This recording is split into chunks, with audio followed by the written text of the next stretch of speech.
He walked into my apartment with a backpack and a smile, and in that moment, I had no idea he would walk straight into my heart. I wasn't the kind of woman who had time for love.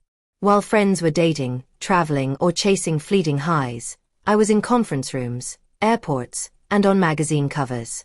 I had built a career, but in the process, I had built a quiet, lonely life. I'm Samantha. 34. Single. Never married. Not because I was unloved, but because I never paused long enough to let anyone in. Then came the knock. It was Ethan, my best friend Janet's son. Just 20. Fresh-faced, charming, with a camera that seemed like an extension of his soul. Janet had called from Paris, asking if he could stay at my place for a photography internship. "He's a good boy," she said. "You won't even notice he's there." That first night, he called me Miss Samantha. I laughed, corrected him. He smiled and said, "Samantha." And in that moment, something shifted. There was no awkwardness, just a warmth in his eyes that made me feel alive. We shared dinner at my kitchen island. He asked questions about my life, my travels, my work, not out of polite curiosity, but with genuine interest. And when I asked about his photography, his face lit up. I love capturing people when they're not trying to be beautiful. That's when they're the most real, he said. At the time, I didn't know it, but he was already starting to see me in a way I hadn't been seen in years. Have you ever met someone who looked at you and made you feel noticed, even when you didn't feel worthy?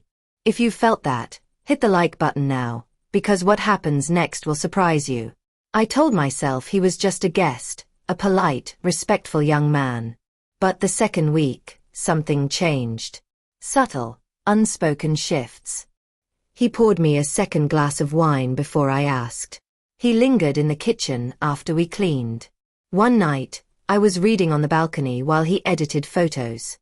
He looked up and said softly, "You have this light about you when you're not trying." I laughed it off, but inside, my chest fluttered. That warmth, that strange mix of fear and thrill, had returned. The next day, he asked, "Would you let me photograph you?" I was caught off guard. I hadn't posed for anyone in years. Not since my mid-20s, for a magazine cover, I said. "Exactly why I want to," he replied. "You're real. You're not trying. And it's beautiful. Beautiful." Like he gave me a word I had long forgotten belonged to me. We set up in the living room. Simple, natural light. At first, I felt exposed, too aware of every line, every curve I'd learned to hide. And then his hand gently touched my chin to adjust the angle. Brief. Respectful. But the room changed. Our breaths synced. Hearts aligned. I stepped away, trembling. I told myself it was just photos. But by the third session, he asked for softer lighting in my bedroom, my sanctuary. "All right, but just the soft ones," I said. Dusk light filtered in.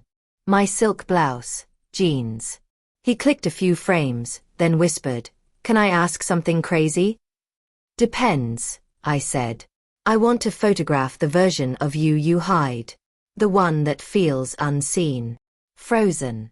Never had anyone ever spoken to me like that. Not a man, not with reverence. I let myself be seen, fully. Vulnerable. And he didn't move. He looked at me like I was art. Not older. Not someone's boss or friend. Just me. Then his hand traced my waist, and everything changed. The first kiss was careful. A question and an answer at once. And I kissed him back. Some moments don't ask for permission. They demand truth. Next morning, sunlight spilled across the kitchen. Every glance carried weight. Every touch was electric. And my mind screamed, "You're 34. He's 20. He's your best friend's son. What are you doing?" But then he looked at me and said softly, "You're not baggage. Your whole story. I want to read every chapter." I nearly broke. How do you explain years of independence, strength, and fear to someone so young, so open-hearted? He didn't ask. He just held my hand. Presence. No pressure. No expectation. And I realized I was falling. Deeply. Quietly. Painfully. That night, I couldn't sleep.